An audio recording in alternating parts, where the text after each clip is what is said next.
Já estamos de novo aqui sentadinhos para a nossa rubrica Maravilhas da Natureza. Com quem? Com o nosso Luís Henrique. Henrique. Olá, Luís. Muito bom dia, tudo bem? Bom dia. Está tudo ótimo. As maravilhas da natureza, pois... Quem é que nos trazes hoje? Que ora bem, maravilhas as são? maravilhas da natureza, às vezes, nas maravilhas da natureza, nós temos os sons maravilhosos produzidos pelos habitantes selvagens na natureza.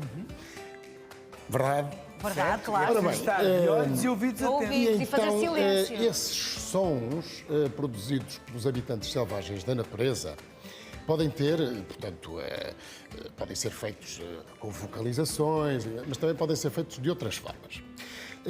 E existem exatamente para comunicar, para marcação de território, para chamamento de parceiros, Ou para afugentar para alguns afugentar também. inclusivamente potenciais predadores. Acasalamento. Acasalamento. Vamos Para se falar... exibirem. Exatamente. Nós poderíamos... Exatamente, exibição. Mas nós podíamos falar aqui de mãos cheias de sons. Não é possível. Claro. E, portanto, eu escolhi dois exemplos, se calhar, daqueles mais conhecidos. Concordarão. Os grilos Então não. e as rãs. E as rãs, Bom, sim. e então... O coachar das rãs, O não é? coachar das rãs e o cantar dos grilos, que não é cantar, nós já vamos Tem perceber nome, tem como é nome, que o funciona. cantar Não, dos grilos. diz-se cantar, o Diz-se grilo a cantar. cantar. Mas, portanto, é no fundo aquelas asinhas que esfregam, não é? No fundo, as asinhas do Provocam grilo, o som, mas, não é? e que dão aquele som maravilhoso que nos meses mais quentes, porque estamos a entrar no outono, vamos recuar um bocadinho, já temos saudades também da primavera. Ouvem alguns. Nos meses mais quentes, efetivamente, nos encantam, não é? Tanto de noite como de dia, não é? Até às vezes demais, dizem. Mas não nos deixam dormir. Portanto, o canto é um canto cativante, que de certa forma também reporta a nossa infância, não é? Nós estamos a falar do grilo falante, não é? Mas do grilo cantante. Ora, cá está. Agora vamos fazer Eu silêncio escolhi assim agora, uns não? sonzinhos, só para ouvirmos aqui um bocadinho. Ora, aí está. Imagens captadas pelo Marcos Prata, que não foi fácil, atenção, não foi fácil fazer estas imagens. Porque primeiro foi localizada a toca, temos aqui a fêmea e o macho, depois então colocamos uma câmara num tripé ali durante algum tempo. Onde é que encontraram esta toca? Fomos lá pelo ouvido, não é? Porque nós, quando éramos pequeninos, víamos Uma até palhinha. as palhinhas, não é? Bom, e depois até aprisionávamos os grilos, não é? Só pelo encanto de os ouvir cantar em casa, naquelas gaiolinhas Sim, de sim, plástico e tal. Bom, mas, portanto, pronto, o grilo, depois naturalmente temos ali o macho, a fêmea do lado direito, curiosamente, ela é mais acastanhada. Ok, ia-te perguntar isso, como é que distingues o macho da fêmea? Portanto, aqui distingue-se claramente, portanto, estás a ver, ele tem, portanto, um bocadinho de, ainda uma parte amarelada nas asas, a fêmea é mais acastanhada. Curiosamente, na cauda, o grilo tem dois pequeninos apêndices e a fêmea tem 3. São particularidades da Quem é que natureza. provoca o barulho? São os dois ou é a fêmea? É só o macho. É o macho. É só o Portanto, macho? é só o macho. Portanto, nesta altura dos meses mais quentes, no sentido de facto de atrair as fêmeas, não é? Então a Portanto, fêmea não produz som? a fêmea não Nunca? produz som. A Ah. fêmea não produz som. Olha, cá está ela do lado direito, o grilo do lado esquerdo, e vemos claramente as asinhas, não é? A roçar umas nas outras e o sonzinho E ali provoca aqui. o som. O sonzinho aqui a ser produzido. E os tais 3 apêndices na cauda da fêmea e apenas 2 na cauda do macho. Isto é uma particularidade, uma curiosidade. Portanto, as crias, portanto, nascem na primavera, a fêmea põe os ovos no chão, depois vão no outono, depois elas nascem na primavera, então nos verdes prados, verdes campos, temos este canto maravilhoso, a sonoridade dos grilos que de facto perfaz acaba um quando? som. Quando é que som de... nós- Portanto, o grilo depois dura muito pouquinho, quer dizer, Tem um período de já vida não se ouvem ali um mês, 2 meses, portanto, já não há grilos, portanto, desde o estado adulto, não é? Portanto, o ovo, ninfa e estado adulto, pronto, e depois termina, não é? Portanto, é também conhecido pelas suas antenas, portanto, muito compridas, não é? Portanto, comem folhas, fruta, portanto, as patas traseiras, curiosamente, é engraçado, já agora esta particularidade, muito semelhantes às dos gafanhotos, que dão para eles se deslocarem mais rapidamente e se calhar até para fugir de algum outro predador. É um animal fortemente territorial, quer dizer, não são só os animais grandes, enormes e possantes que são territoriais. Os animais pequenos também são territoriais. Portanto, ali na toca daquele grilo... Não será, não será. O jardim dele. O jardinzinho. Na toca daquele grilo, depois ninguém toca, não é? É justo. É justo. Ora bem, e agora a rã,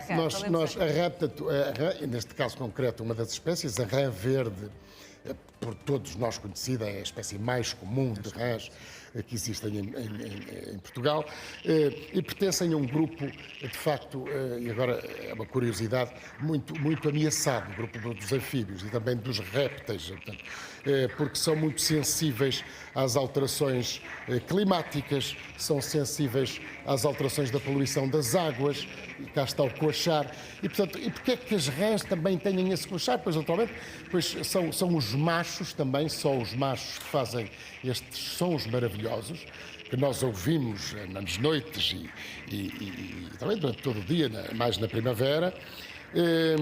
E, portanto...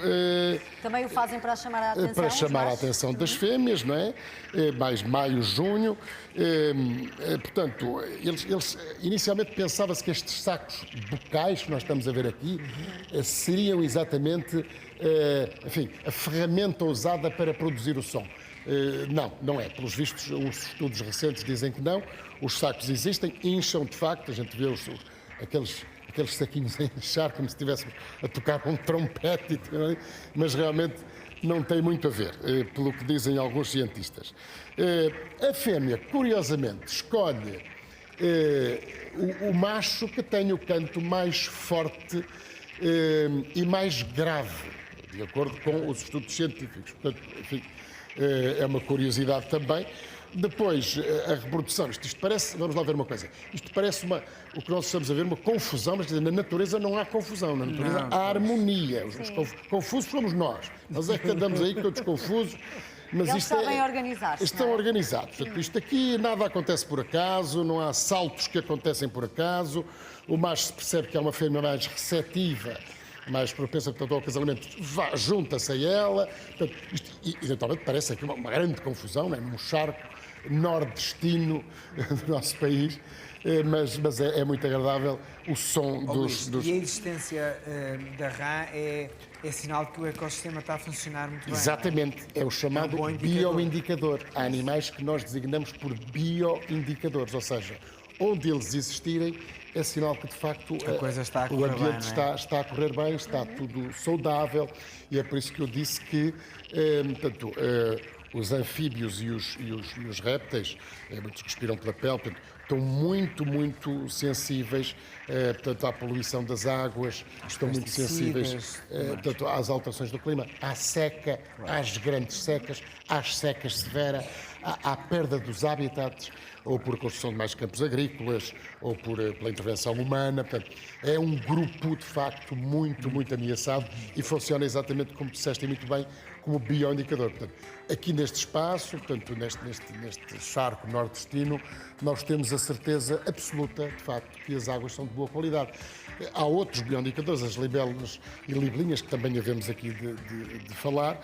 E agora, muito rapidamente, para terminar, se me permitem, em relação aos sapos, às rãs, aos tritões e outros anfíbios, às salamandras, por exemplo, os nossos antepassados falavam na peçonha, nos venenos, animais ainda mal amados, hoje talvez menos. Quer dizer, nada disso existe. Pelo contrário. Eu até me estou a lembrar das osgas, que às vezes também aparecem. Sim, né? também As mal osgas amadas. são ótimas porque comem os mosquitos que nos picam durante a noite, não é? Portanto, se virem uma osga no quarto, não deixem-a estar. Deixem-a estar. Quando a passagem por Cabo Verde... vai fazer pior de certeza absoluta. E, portanto, estes peixinhos também têm uma outra particularidade, que neste habitat selvagem alimentam-se de insetos que nos podem também provocar doenças. Portanto, são maravilhosos. Portanto, é deixá-los viver. É deixá-los viver, não é? É deixá-los viver. E pronto, e são estes dois pequeninos exemplos de dois intervenientes da natureza selvagem que são maravilhosos, tanto os grilos como as rãs, que hoje trouxe eu aqui. Obrigado. À nossa rubrica. E obrigado pela partilha auditiva. Muito obrigado. Muito obrigado. Hoje ainda, depois deste curto intervalo que vamos ter a seguir, apresentamos